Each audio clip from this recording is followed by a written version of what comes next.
She had $60 to her name when she knocked on the door of a $42 million mansion, and 9 months later, she'd be fighting for her life and the heir to a Texas oil fortune.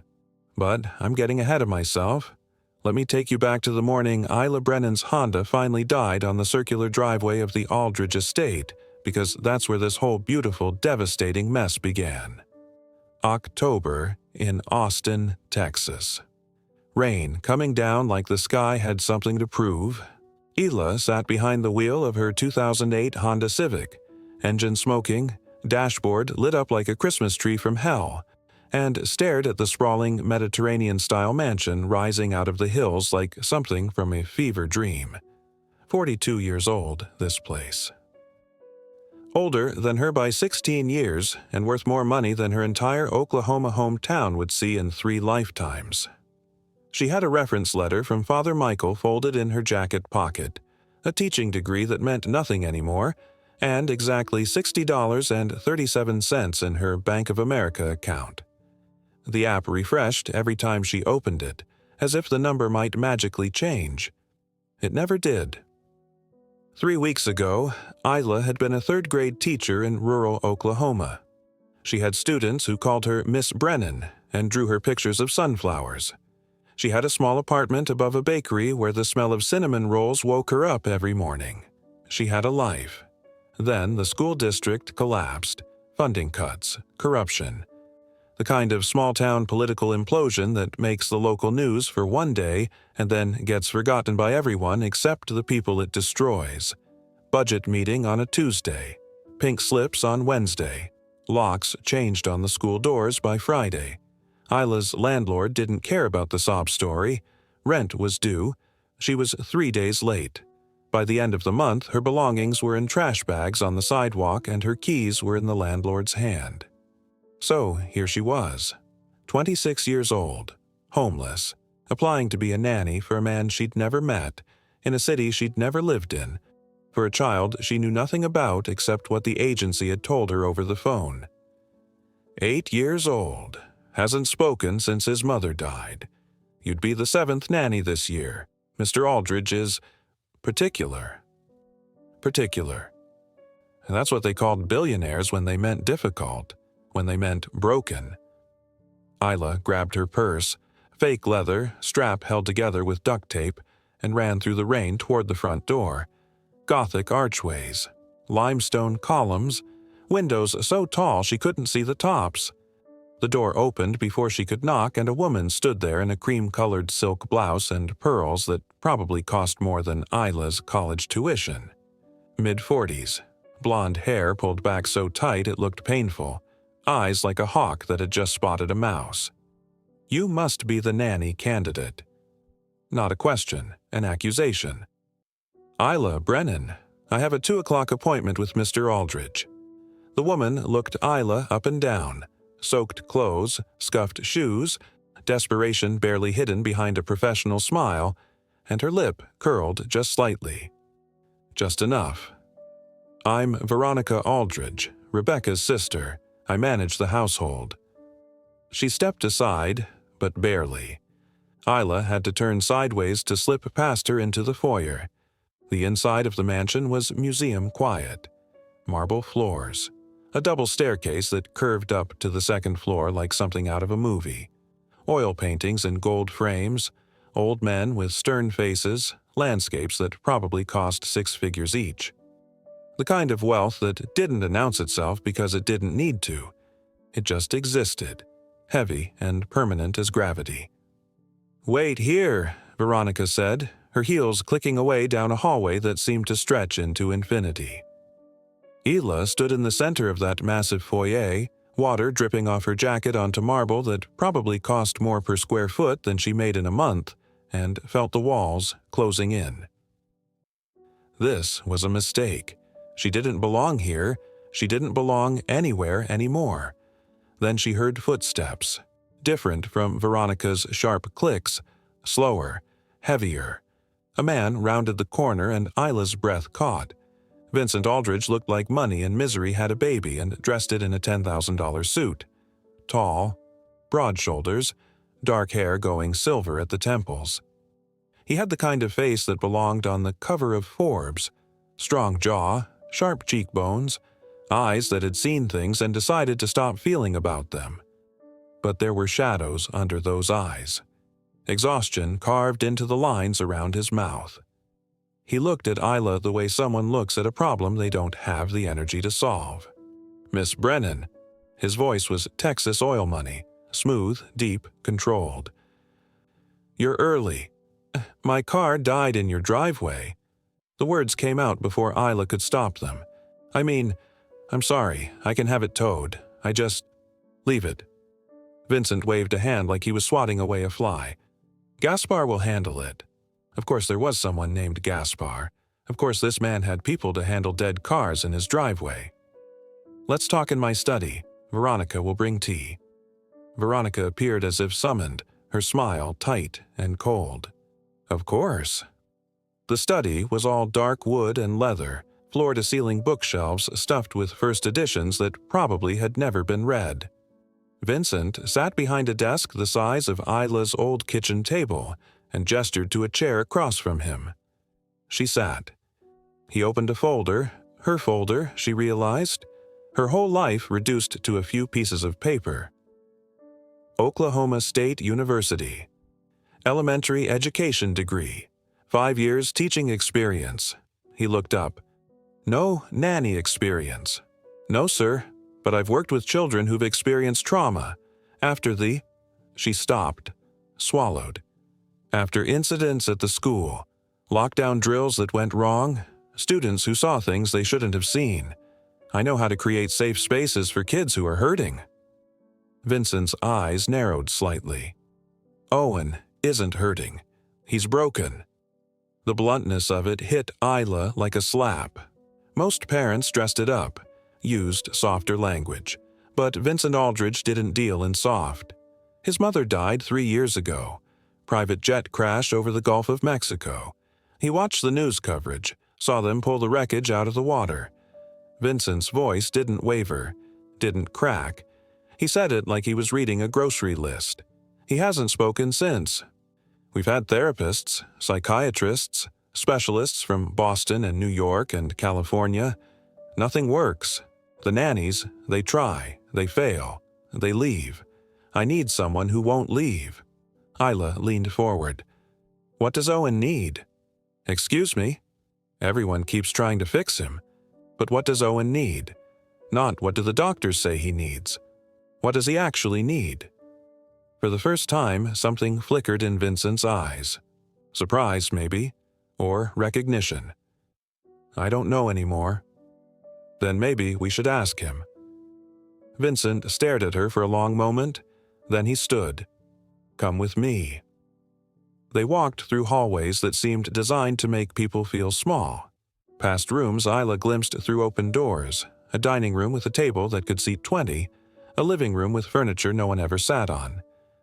A music room with a grand piano covered in dust. This wasn't a home. It was a mausoleum, a place where love had died and left behind only expensive things. They stopped outside a door at the end of the second-floor hallway. Vincent knocked softly. No answer. He opened it anyway. The room was enormous, bigger than Isla's entire Oklahoma apartment had been. But it felt empty despite being full of things. Toys still in their boxes. A bed shaped like a race car that looked like it had never been slept in. Shelves of books with unbroken spines, and in the corner, sitting on the floor in front of a window that looked out over the hills, was a small boy with dark hair and his mother's eyes. Owen Aldridge was 8 years old and looked like a ghost. Pale skin, thin arms. He wore pajamas even though it was 2 in the afternoon, and he was drawing something in a notebook with a pencil worn down to a nub. He didn't look up when they entered, didn't acknowledge them at all. "Owen," Vincent said, and his voice changed. Softer, desperate in a way that made Isla's chest ache. "This is Miss Brennan. She's here to—" But Isla wasn't listening to Vincent anymore. She was watching Owen's drawing. She crossed the room slowly, carefully, like approaching a wild animal. She knelt down beside him, not too close, just close enough, and looked at the notebook. He was drawing a woman. Long dark hair, a smile, arms outstretched like she was about to embrace someone just outside the frame. "That's beautiful," Isla said quietly. Not to Vincent, to Owen. "Is that your mom?" The boy's hand stopped moving, for 3 heartbeats. The room was so silent Isla could hear the rain against the windows. Then Owen looked up. His eyes met hers, really met hers. Not the glazed-over look of a traumatized child staring through people. Actually seeing her, seeing something. And then Owen did something no one had been able to make him do in 3 years. He reached out his hand. Isla took it without thinking. His fingers were small and cold, and they gripped hers like she was a lifeline in a storm. She squeezed back gently and said the only thing that felt true, "I'm here." Behind her, Vincent made a sound, a sharp intake of breath. When Isla glanced back, the man's face had cracked open. The carefully controlled mask had shattered. He was staring at his son holding a stranger's hand, and tears were sliding down his face silently. Like his body had forgotten how to cry and was relearning the mechanics. "You're hired," Vincent said, his voice breaking on the words. "Whatever you want, whatever you need, you're hired." Veronica appeared in the doorway as if she'd been listening the whole time, and, of course, she had been. Her face was a portrait of barely contained rage disguised as concern. "Vincent, we should discuss this. We don't know anything about her background check." "I don't care." Vincent wiped his face roughly with his hand. "Owen chose her. That's the only reference I need. But the protocol—" "I said I don't care, Veronica." He turned to Isla, and she saw it then, the first glimpse of the man beneath the grief. The father who would do anything, sacrifice anything, for one moment of connection with his son. "Can you start today?" Isla looked down at Owen. The boy was still holding her hand, his thumb tracing small circles on her palm like he was trying to memorize the feeling of being anchored to something real.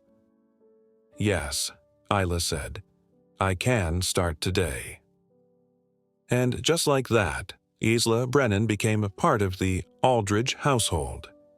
Veronica showed her to a room in the staff wing, tastefully decorated, private bathroom, bigger than anywhere Isla had ever lived, and told her dinner was at 6, Owen's bedtime was 8:30, and under no circumstances was she to bother Mr. Aldridge after 9 p.m.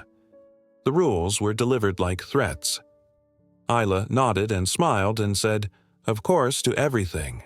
And the moment Veronica left, she sat on the edge of the bed and tried to breathe. What had she just agreed to? She unpacked her garbage bag of belongings into the mahogany dresser. 3 pairs of jeans, 5 shirts, underwear she'd been hand-washing in gas station sinks, a photo of her and her brother before the accident, and tried not to think about how temporary this was. Nannies didn't last here. Veronica had made that clear with her eyes, if not her words. Isla was a placeholder, a Band-Aid on a bullet wound. She'd fail, just like the others, and then she'd be back in her dead Honda with $60 and nowhere to go. Except Owen had held her hand. Owen had seen her. And something about that moment felt like more than luck. It felt like a door opening, like fate reaching down and saying, "Not yet, you're not done yet."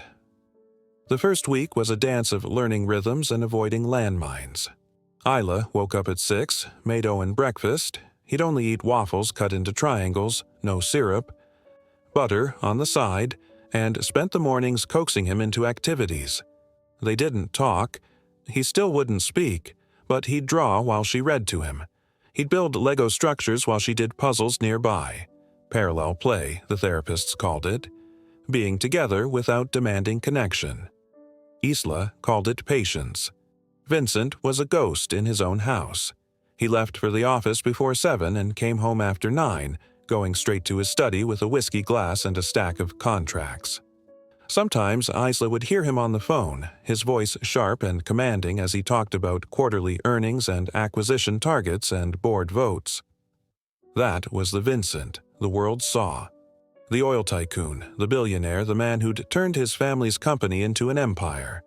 But late at night, when he thought no one was watching, Isla would catch him standing outside Owen's door, just listening to his son breathe, his hand pressed flat against the wood like he could absorb some proof that Owen was still alive, still his.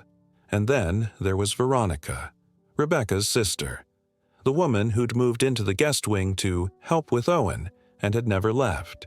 She was everywhere and nowhere, appearing in hallways when Isla least expected it, asking pointed questions about Isla's methods, suggesting in that smooth, venomous way that perhaps Owen needed more structure, more discipline, more of everything Isla wasn't providing.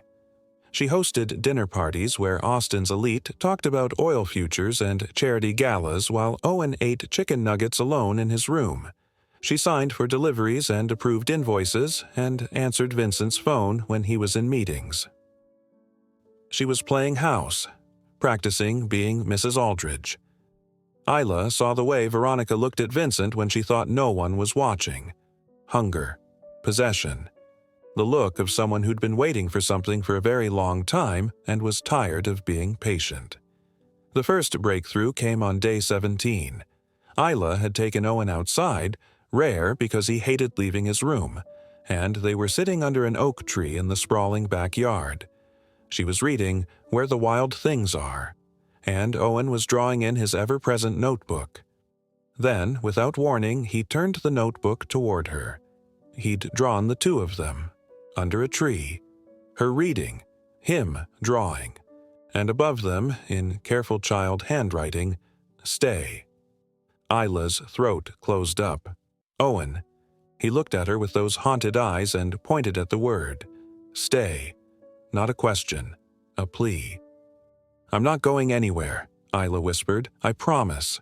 That night she tucked him into bed, another small miracle that he let her, and as she was pulling the blanket up to his chin, Owen grabbed her wrist.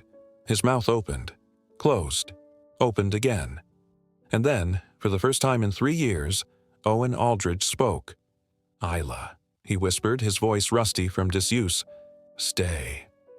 Isla froze. Her heart stopped, restarted. "I'm staying, sweetheart. I'm right here." And from the doorway came a sound that made Isla's blood run cold, a sob, raw and broken and utterly human. She turned and saw Vincent Aldridge, Texas oil dynasty heir, billionaire, untouchable man of steel, crying like his soul was being torn out through his chest. He stood there in his $1,000 suit with tears streaming down his face. His hand pressed to his mouth like he was trying to hold the grief inside and failing spectacularly. Owen saw his father and said it again. "Stay, Daddy, stay." Vincent crossed the room in 3 strides and pulled his son into his arms, and Owen, silent, untouchable Owen, hugged him back. They clung to each other like drowning men who'd just found shore, and Isla backed away quietly because this moment wasn't hers. This was theirs. Father and son, broken and healing. She slipped into the hallway and closed the door softly behind her, and came face to face with Veronica. The woman's expression was glacial. "You think you've won something? I don't know what you mean. Don't play stupid. You come in here with your sad story and your doe eyes and you make yourself indispensable. You think Vincent's going to what? Fall in love with you? Marry the nanny?" Veronica's laugh was sharp as broken glass. "You're the help, sweetheart, and help is replaceable." Isla met her gaze steadily. "I'm here for Owen." "Sure you are." Veronica stepped closer, her perfume overwhelming, expensive and cloying. "Let me give you some free advice. Whatever little fantasy you're building in your head about this family, kill it now. Vincent is mine. This house is mine. That fortune is mine. I've been waiting 3 years for him to finish grieving my sister, and I'm not letting some Oklahoma nobody ruin my plans." "Your sister," Isla said quietly, "died in a plane crash, and you're talking about her like she was an obstacle." Something flashed in Veronica's eyes, something cold and calculating and utterly devoid of love. "Rebecca was my sister. I loved her. But life moves on. Vincent needs to move on. with someone appropriate, someone from his world. She smiled, and it was the smile of a snake sizing up prey. "Not you." She walked away, heels clicking on marble, and Isla stood in that hallway feeling the first real tendrils of fear curl around her spine. Because Veronica wasn't just jealous, she was dangerous. And Isla, with her $60 and her garbage bag of belongings and her shameful secret buried under a sealed juvenile record, was exactly the kind of vulnerable target that dangerous women destroyed for sport. But here's what Isla didn't know yet. Standing in that hallway with her heart still pounding from Owen's miracle, the most dangerous thing in that mansion wasn't Veronica's ambition. It was the way Vincent Aldridge had started looking at her when he thought she wasn't watching. The way his eyes lingered a half-second too long. The way he'd started finding excuses to come home earlier, to ask about Owen's day, to stand just a little too close when they talked about bedtime routines and therapy progress.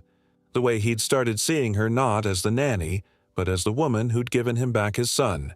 And in a house full of ghosts and lies and carefully hidden knives, that kind of seeing was the most dangerous thing of all. So here's my question for you. If you walked into a billionaire's mansion with nothing but hope and $60, and you saved his son's life with nothing but patience and love, would you stay? Would you risk everything for a man whose grief might swallow you whole and a child who needs you more than air? Or would you run before the walls closed in? Drop your answer in the comments because, trust me, this story is about to get so much darker before it gets better.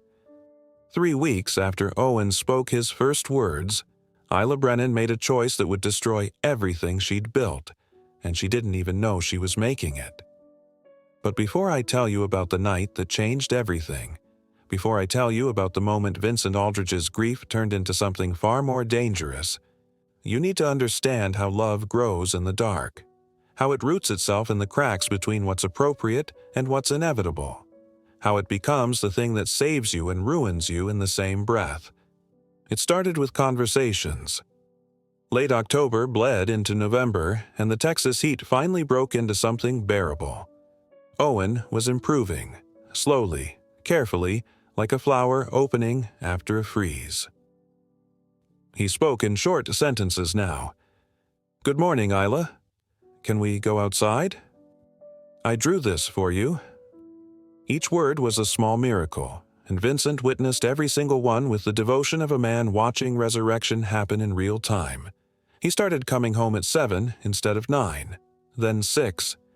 Then he'd appear in the doorway while Isla was helping Owen with homework, jacket off, tie loosened, asking, "How was today?"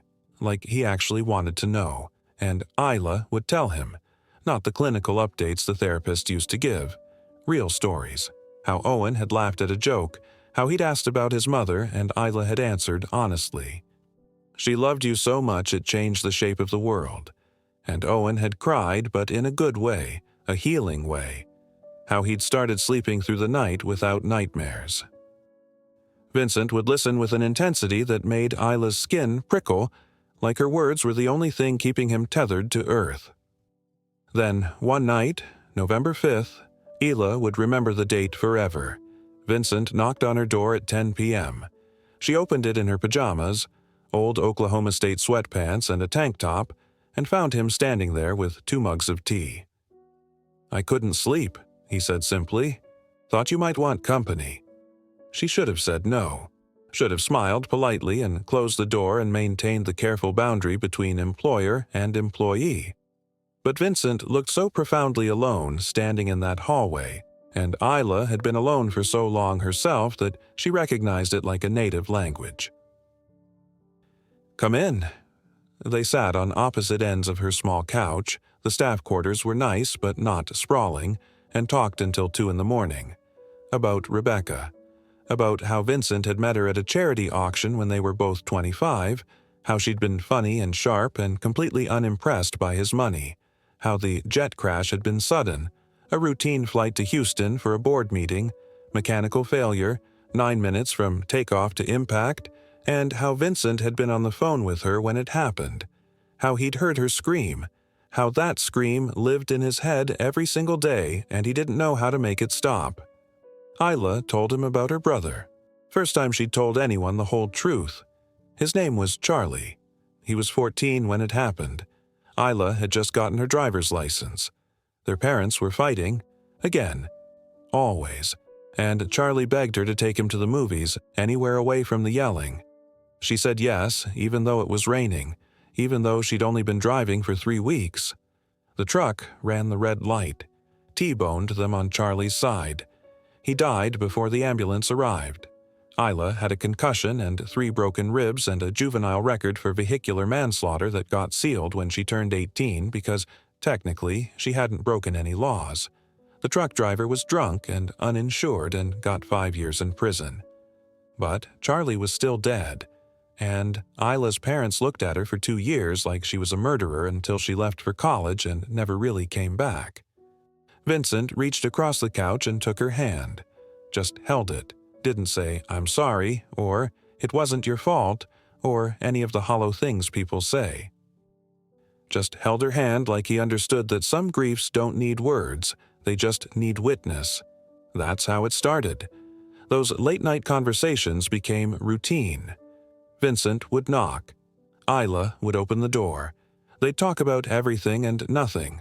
Owen's progress, Vincent's impossible board meetings, Isla's dreams of opening her own school someday, Vincent's confession that he didn't actually like being a billionaire, that the money was just family obligation, and he'd have been happier as an architect.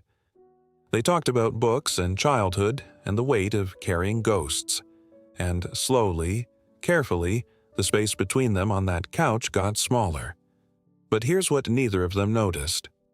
Veronica was watching. She had security cameras installed in every hallway under the guise of household safety. She saw Vincent knocking on Isla's door night after night, saw him leaving at 3, 4 in the morning, saw the way he looked at the nanny when he thought no one was paying attention, like she was oxygen and he'd been suffocating for 3 years. And Veronica. She'd been in love with Vincent Aldridge since they were in college together, since before he met Rebecca.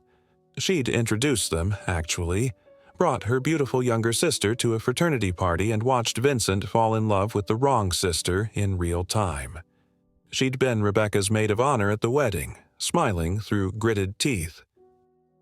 She'd held Rebecca's babies and attended Rebecca's charity galas and played the devoted sister for 15 years, while fantasizing about what it would feel like to be Mrs. Aldridge instead of just the sister-in-law. When Rebecca died, Veronica had mourned publicly and celebrated privately. Finally, it was her turn. She'd moved into the guest wing, started managing the household, slowly replaced Rebecca's presence with her own, her taste in flowers, her preferred caterers, her signature on correspondence. She'd been patient, strategic. She'd waited for Vincent's grief to soften, for Owen to adjust, for the perfect moment to transition from helpful sister-in-law to indispensable partner. She'd been 6 months away from making her move when Isla Brennan showed up in a broken Honda with $60 and ruined everything.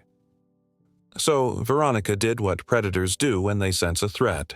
She started gathering ammunition. The private investigator's name was Marcus Chen, and he specialized in the kind of research that never showed up on standard background checks.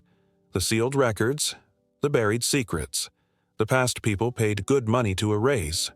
Veronica hired him on November 8th, 3 days after Vincent started his late-night visits to Isla's room, and gave him one instruction: find me something that destroys her. Marcus was good at his job. By November 15th, he'd found the juvenile record.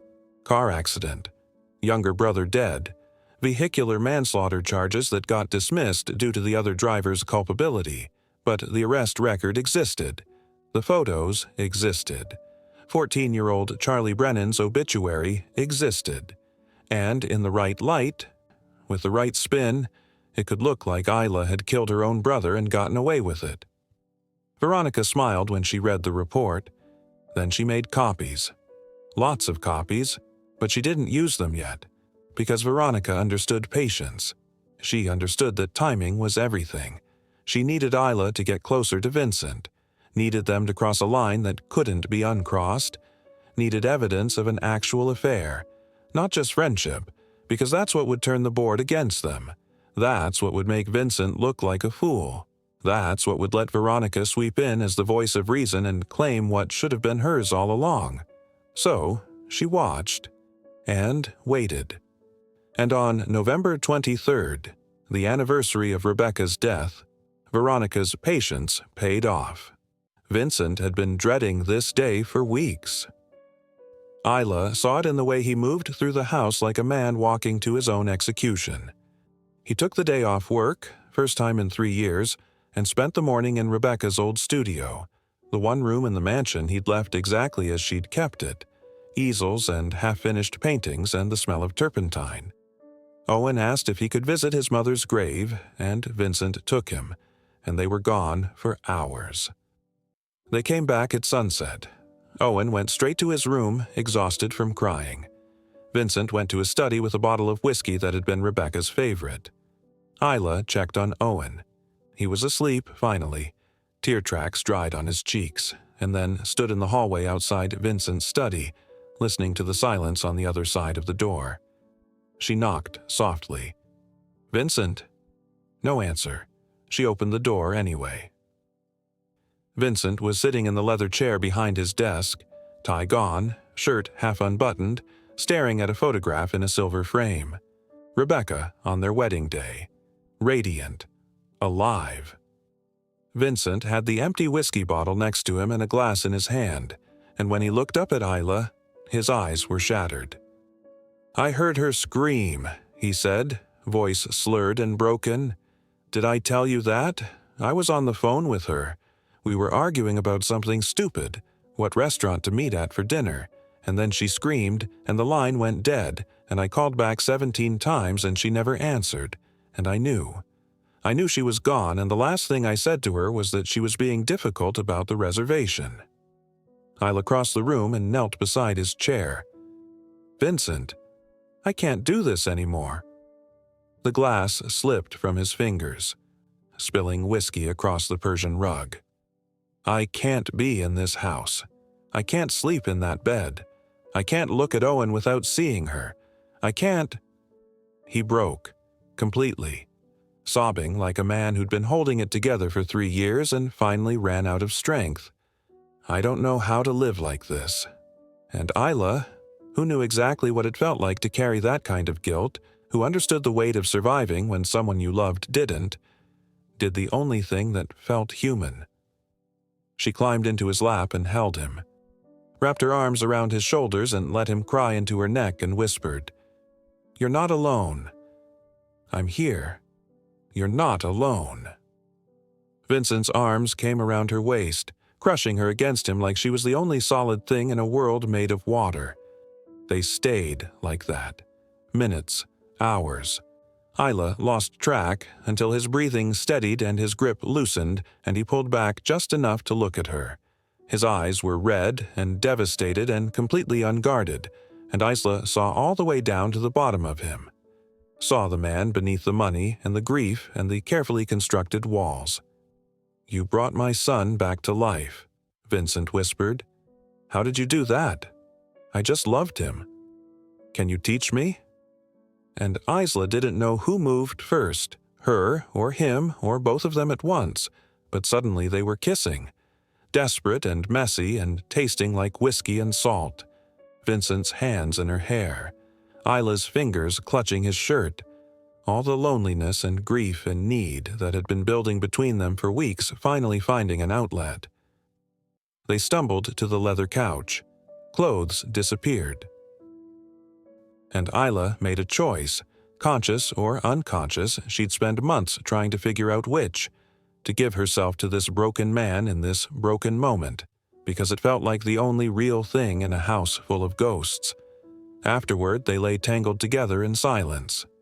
Vincent's breathing evened out. He fell asleep with his face buried in her shoulder, and Isla stared at the ceiling and thought, "What did I just do?"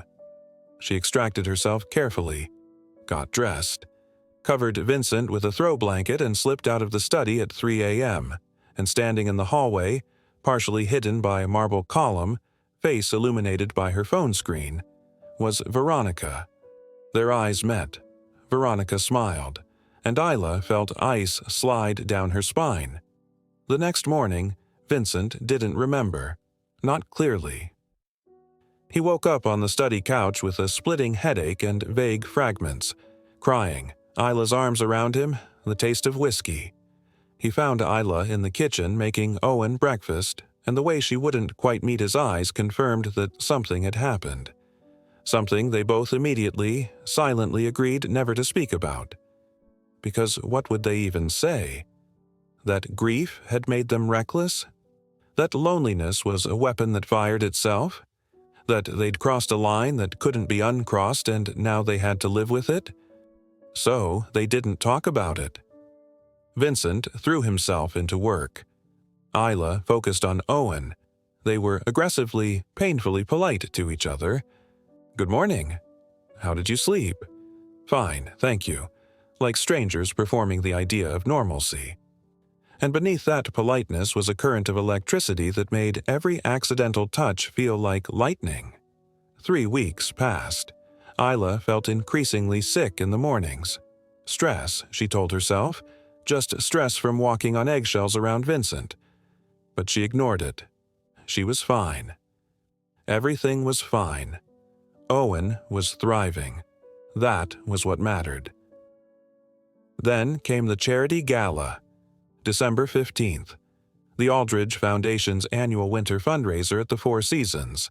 500 guests, black tie, $1 million a plate dinner to fund pediatric cancer research.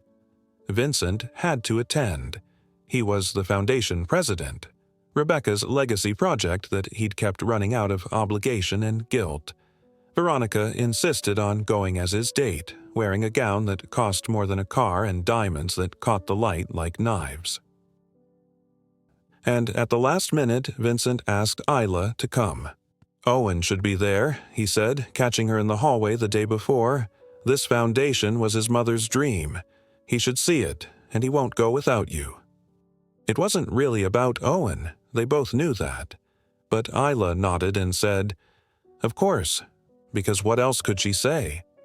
Veronica bought Isla a dress, a calculated move, making it seem generous while ensuring Isla looked expensive but appropriate, tasteful, like staff. The gown was beautiful, deep navy silk, modest neckline, but it had, I don't belong here, written into every seam.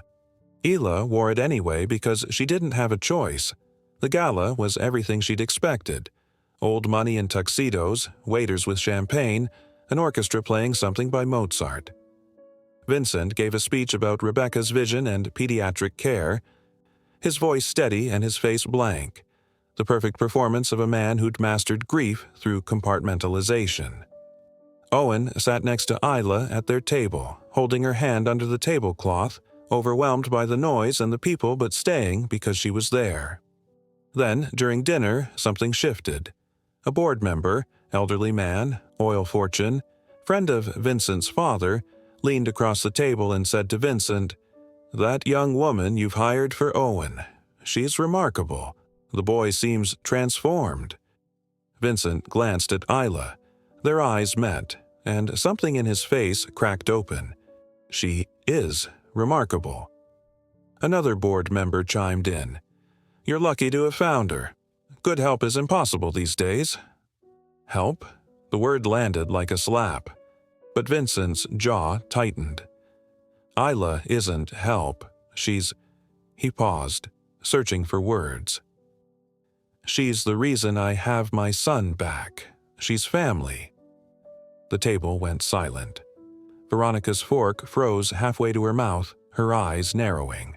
And Isla felt the room tilt sideways because Vincent Aldridge, buttoned up, controlled, emotionally locked down Vincent, had just claimed her publicly in front of his entire social circle. The gala ended at 11. The guests dispersed to their Escalades and Teslas. Owen fell asleep in the car on the way home, and when they got back to the mansion, Vincent asked Veronica to put Owen to bed. I need to speak with Isla privately. Veronica's smile was poison. Of course. Vincent led Isla to the garden, sprawling grounds with manicured hedges and fairy lights strung through oak trees.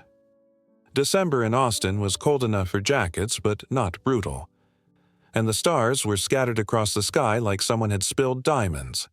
They walked in silence to a stone bench near a fountain, and Vincent turned to face her. "I can't stop thinking about you." The words came out rough, like they'd been living in his throat for weeks and finally fought their way out. "I know I shouldn't. I know this is complicated and inappropriate, and probably the worst idea I've ever had, but I can't." He ran a hand through his hair. "You make me feel human again. Not the billionaire, not the widower, just a man, and I don't know what to do with that." Isla's heart was hammering so hard she thought it might crack her ribs. "Vincent, we can't." "I know, but I need to say this anyway. Just once. I'm falling in love with you, Isla Brennan, and it terrifies me, because everyone I love dies or leaves or breaks, and I can't survive losing you, too." And Isla, who'd spent 8 weeks telling herself this was temporary, that she was just the nanny, that Vincent Aldridge lived in a different universe, felt every defense she'd built crumble to dust. Because she was falling too, had been falling since the night he held her hand and let her talk about Charlie without judgment, since the moment he'd cried in her arms, since she'd realized that beneath the money and the grief, Vincent was just a man trying desperately to be good enough for the people he loved. "I'm scared," she whispered. "Me too." He cupped her face in his hands and kissed her. Different from that night in the study. Slower, sober, deliberate. A kiss that meant, "I choose this. I choose you." And Isla kissed him back like she was sealing a promise she didn't have the words for yet. What they didn't see, the security camera hidden in the oak tree, the one Veronica had installed 6 months ago, pointed directly at that bench because she'd caught Rebecca kissing the gardener there once and wanted insurance. The camera that was recording everything. Isla woke up the next morning at 6 a.m. and barely made it to the bathroom before she vomited. 3 times. She sat on the cold tile floor, shaking, and thought, "No, please, no." She bought the pregnancy test at a CVS 30 minutes away, paid cash, wore sunglasses like a criminal, took it in a gas station bathroom because she couldn't risk anyone at the mansion finding it. And when those 2 pink lines appeared, Isla's entire world stopped rotating. 8 weeks pregnant. The math was simple and damning. That night in Vincent's study, the anniversary of Rebecca's death. The night they'd both agreed never to speak about. She was carrying Vincent Aldridge's child, and he had no idea, and Veronica was circling like a shark that smelled blood in the water. Isla drove back to the mansion in a daze. She had to tell Vincent. Today. Right now. Before this got any more complicated. But when she pulled into the driveway, there were extra cars, Mercedes and BMWs and town cars, and the front door was open and she could hear voices raised inside. Angry voices. She walked into the foyer and found chaos. Vincent stood in the center of the room, surrounded by men in suits, his lawyers, she realized, and members of the Aldridge Foundation Board. Veronica sat in a high-backed chair like a queen on a throne, her face a mask of concerned sympathy. And on the coffee table, spread out like evidence at a crime scene, printed documents, photos, Isla's juvenile record, news clippings about Charlie's death, screenshots of text messages Isla had never sent, photos of her and Vincent in the garden, kissing, taken from angles that made it look sordid and planned. One of the lawyers looked up as Isla entered. "Miss Brennan, we need to discuss your employment." Vincent's face was gray. He wouldn't look at her, wouldn't meet her eyes. "What's happening?" Isla's voice came out small. Veronica stood, holding a folder like a weapon. "What's happening is that we've discovered the truth about you, about your past, about your scheme." "My scheme? Don't play innocent." Veronica's voice was sharp and triumphant. "You came here with nothing. You researched this family. You knew Owen was vulnerable. You knew Vincent was grieving. and you systematically seduced him to secure your financial future. A 26-year-old nanny getting pregnant by a billionaire? That's the oldest con in the book. The room spun. Pregnant? I'm not… Please. Veronica pulled out another document, a medical record that Isla had never authorized, had never seen. We had your bathroom trash tested. The pregnancy test from this morning? Positive. 8 weeks along, which means… She turned to Vincent with calculated sympathy. Which means it happened before you two were even together. She planned this. That's not true. Isla looked at Vincent desperately. Vincent, please. I was going to tell you today. I just found out. This isn't… But Vincent wasn't listening. His hands were shaking. His jaw was clenched so tight Isla thought it might shatter. And when he finally looked at her, his eyes were empty. All the warmth, all the connection, all the love that had been building between them. Gone. Erased. Replaced by cold calculation and betrayal. Is it true? His voice was ice. The juvenile record? Your brother? Yes, but did you kill him? It was an accident. The other driver? Did you research my family before you applied for this job?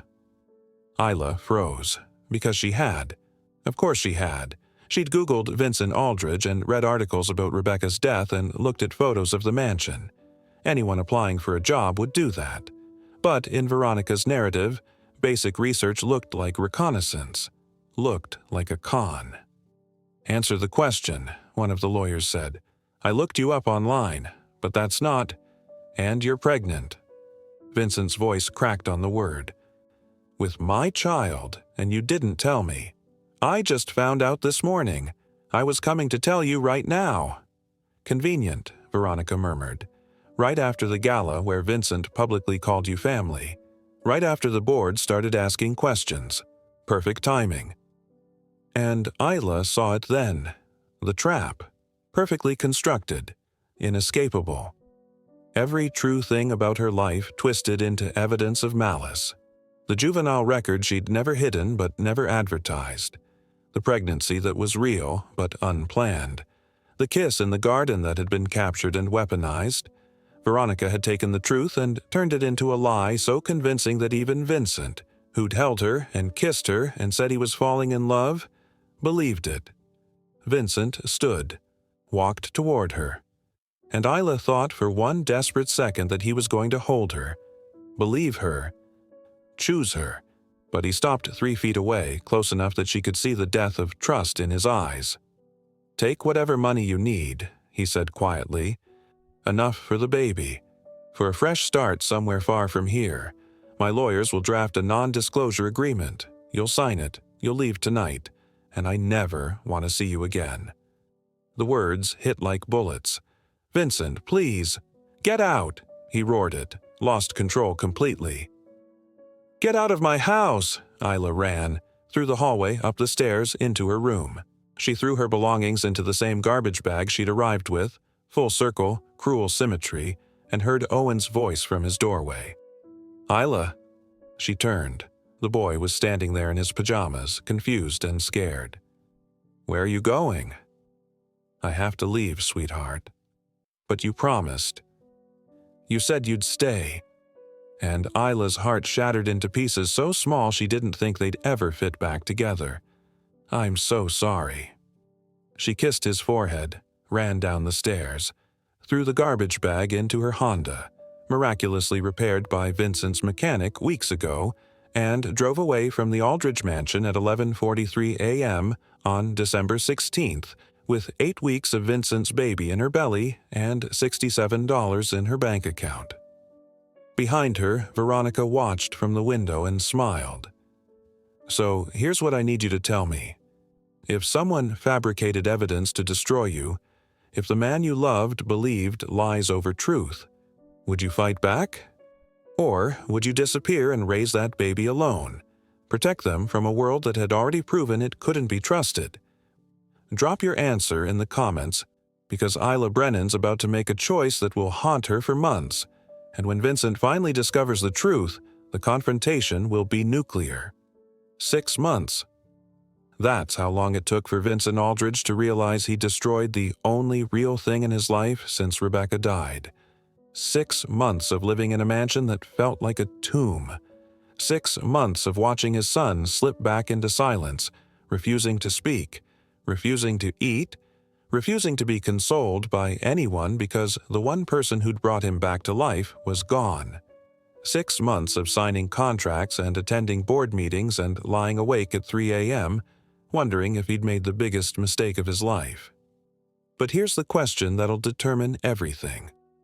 When the truth finally surfaces, when Vincent discovers that Veronica manufactured every piece of evidence and that Isla was innocent all along, will it be too late? Can you unmake the kind of damage that comes from choosing suspicion over trust, from throwing away a pregnant woman like she was nothing? Let me tell you what happened in those 6 months while Vincent played king in his empire of regret, because what Isla was doing in Oklahoma will break your heart. Tulsa in December is gray and cold and exactly the kind of place you go when you want to disappear. Hila found a studio apartment above a laundromat for $400 a month. 1 room, hot plate instead of a stove, bathroom so small she had to turn sideways to close the door. The landlord didn't ask questions, took cash, didn't care that she was 2 months pregnant and running from something. She got a job waitressing at a 24-hour diner called Mel's, graveyard shift, 11 p.m. to 7 a.m., because they'd hire anyone desperate enough to work those hours. Then she picked up a second job cleaning office buildings from 8 a.m. to 2 p.m. 16 hours of work, 6 hours of sleep. Repeat. The pregnancy made her exhausted and nauseous and constantly dizzy, but Isla pushed through because what choice did she have? The baby needed diapers and formula and a crib, and those things cost money she didn't have. She didn't call Vincent, didn't reach out to any of the Aldridge lawyers or the foundation or anyone connected to that world. Because what would she say? I was telling the truth to people who'd already decided she was a liar? Vincent had made his choice. He'd looked at her with those cold, dead eyes and told her to disappear. So she did.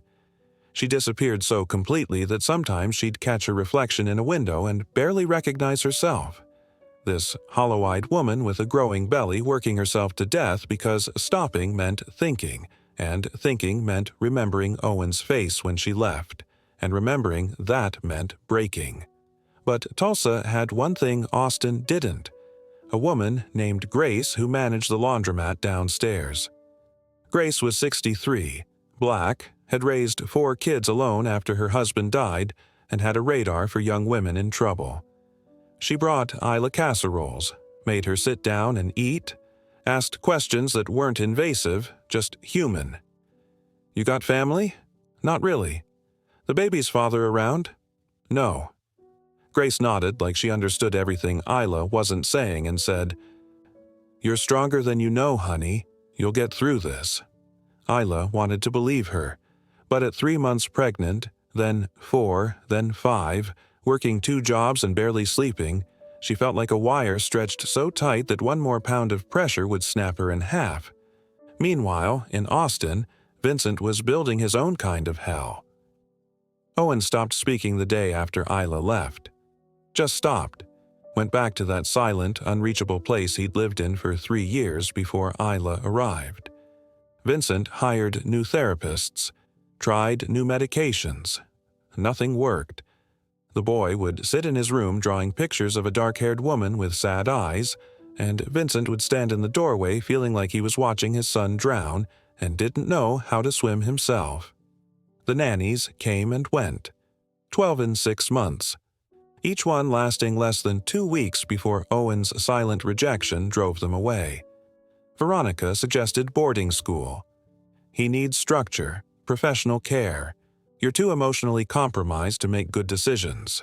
And Vincent, exhausted and defeated, almost agreed. Almost sent his 8-year-old son away because he didn't know how else to help him. But something stopped him. Some small voice in the back of his head that sounded suspiciously like Isla saying, What does Owen need? Not what do the doctors say. What does he actually need? Owen needed Isla, and Vincent had thrown her away. The charity galas continued, the board meetings, the quarterly earnings reports. Vincent went through the motions like an automaton, and Veronica glided through the mansion playing lady of the house, making decisions and signing papers and planning her next move. She was patient. She'd won. Isla was gone. Vincent was broken. It was only a matter of time before he turned to her for comfort, for partnership, for everything she'd been waiting for since college. Then, on June 10th, 6 months and 1 week after Isla left, Vincent received an envelope. No return address. Postmarked from Houston. Inside, a USB drive and a handwritten note on expensive stationery that said simply, "You deserve to know the truth about Rebecca's death and about what Veronica did to Isla. Watch everything. A friend."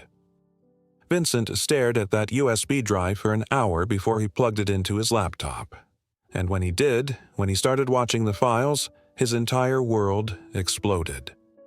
The first video, security footage from the mansion, dated December 14th, the day before the charity gala.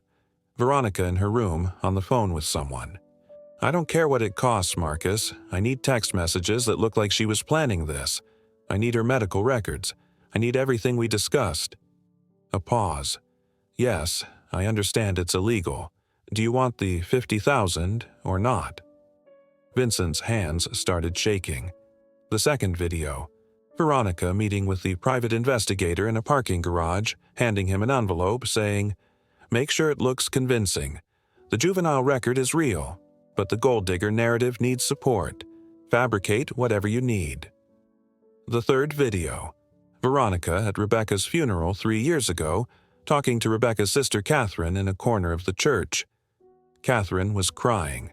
Veronica was holding her hands, and Veronica's voice, low and venomous. "I know this is horrible to say, Catherine, but I've been in love with Vincent since college. I introduced him to Rebecca because I thought I was being noble, and I've regretted it every day since. Now she's gone, and I know it's terrible, but I've been waiting for this. I've been waiting for my chance." Vincent felt his stomach turn to ice. The fourth video. Veronica in Vincent's study 6 weeks before Rebecca's death, rifling through his desk, photographing documents, flight schedules, maintenance records for the private jet. Then footage of her meeting with someone in a coffee shop, sliding a folder across the table, saying something Vincent couldn't hear but could read on her lips. Make it look like an accident.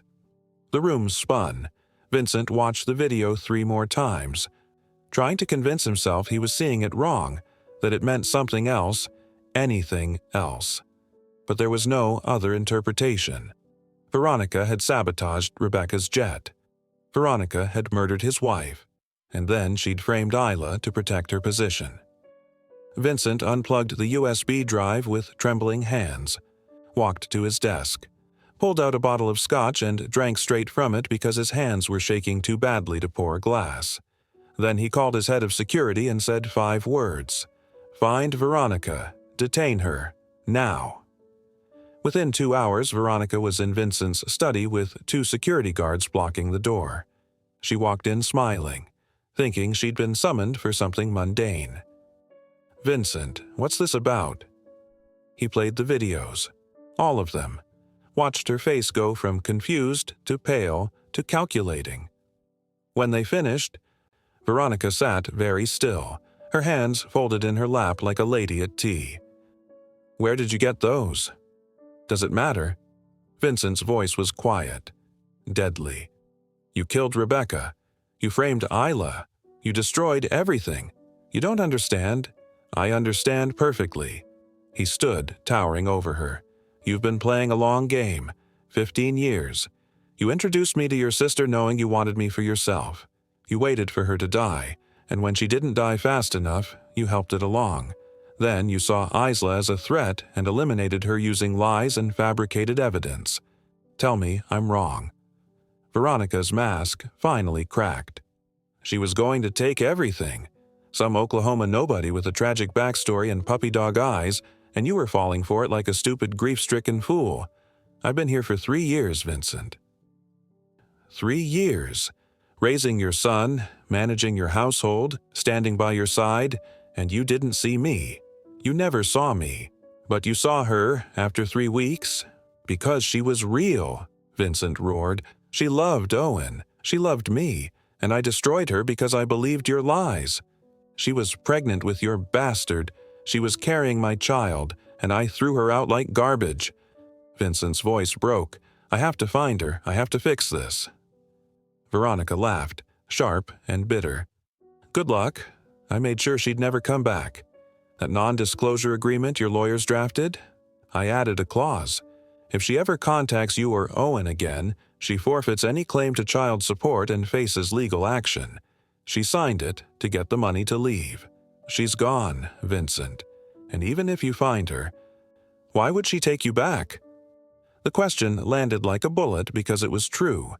Why would Isla forgive him? Why would any woman forgive being accused of murder and gold-digging and being thrown out while pregnant?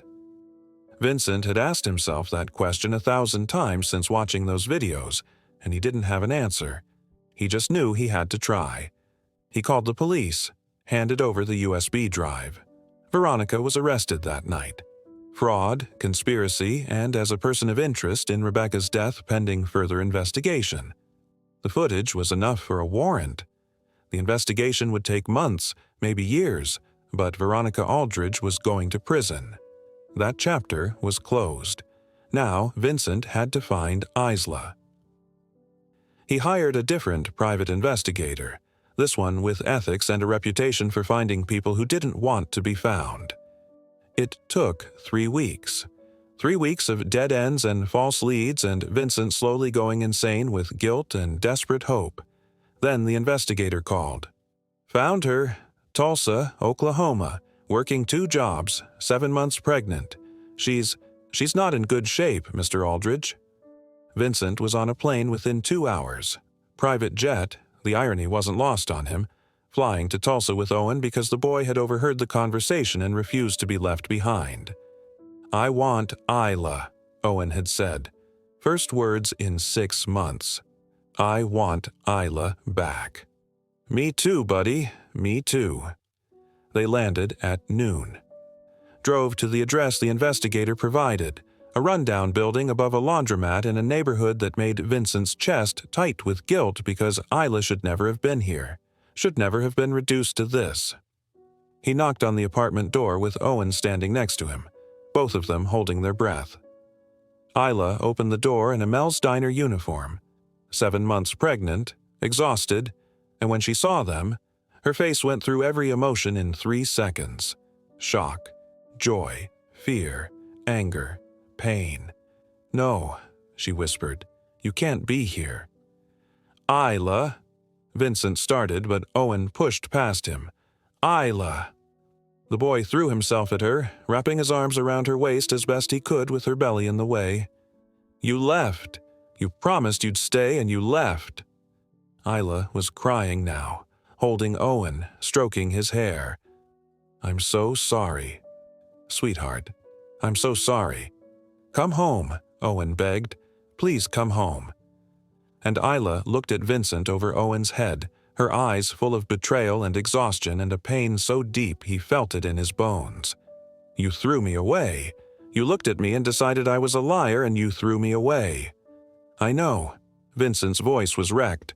I know. And I will spend the rest of my life regretting it.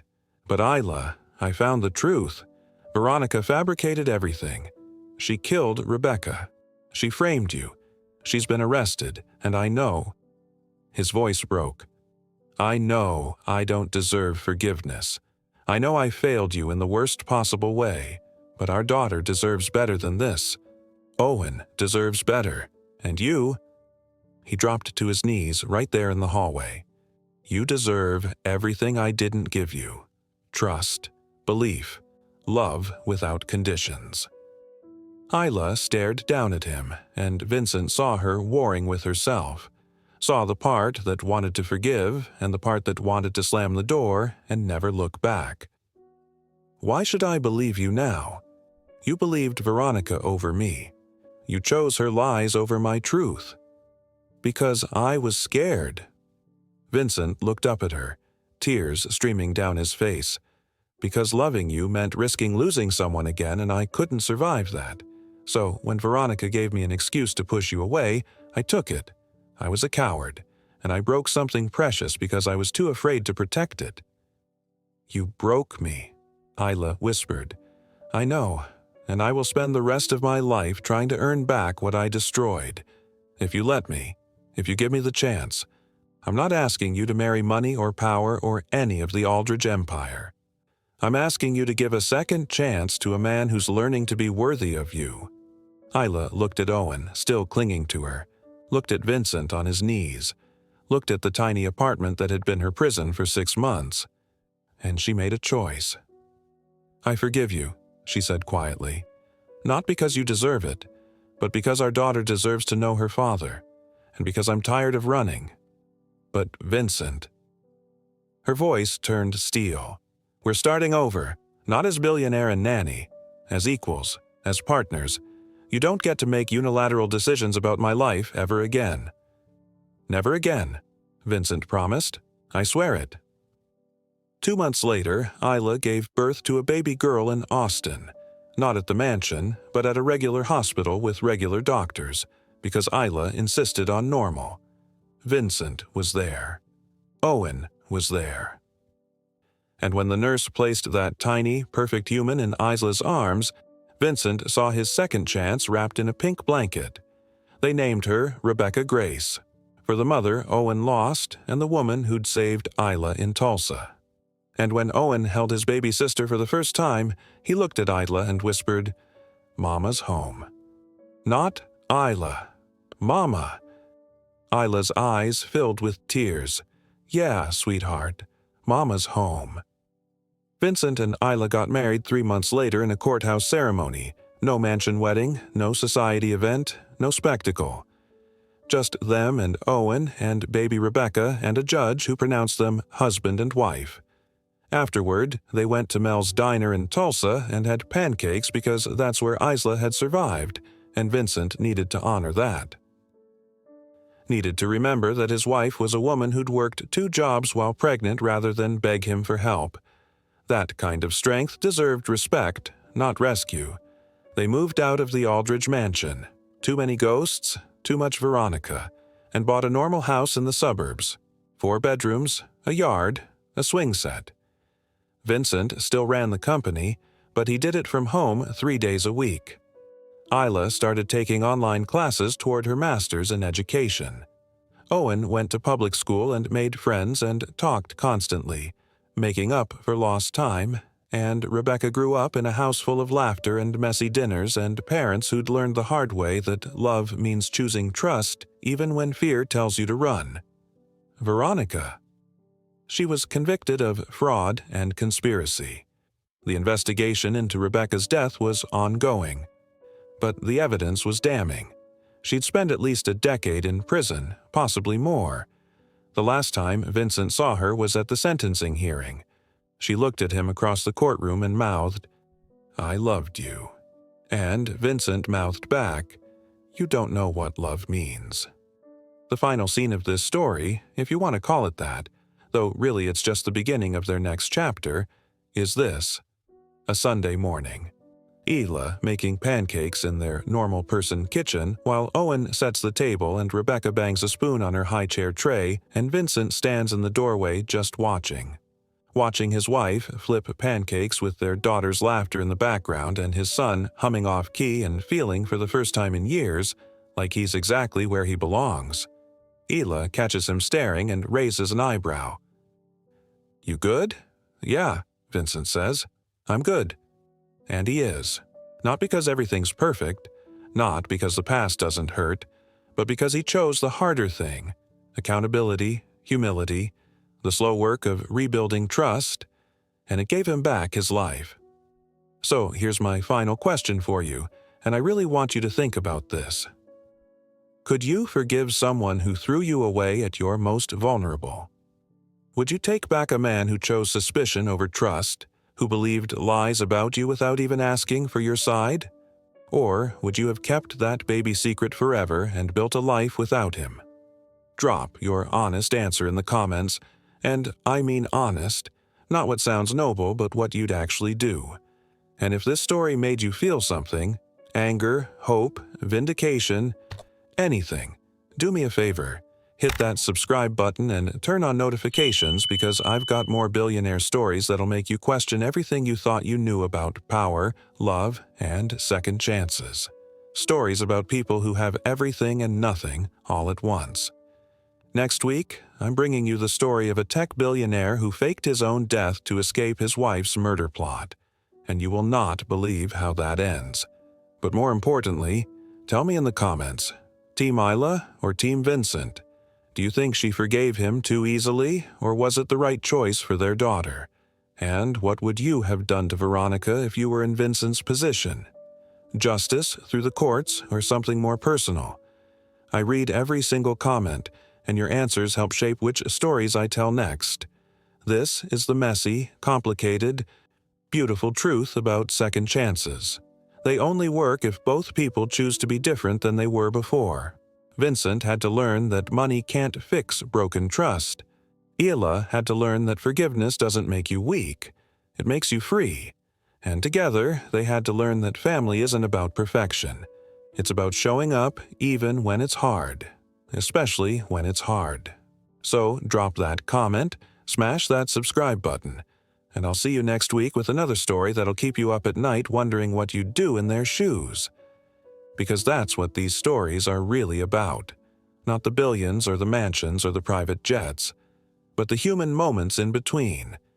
The choices we make when everything's falling apart, the question of whether love can survive betrayal, whether trust can be rebuilt, whether people can change. And in Vincent and Isla's case, the answer was yes, barely, painfully, but yes. Now it's your turn. Tell me your story.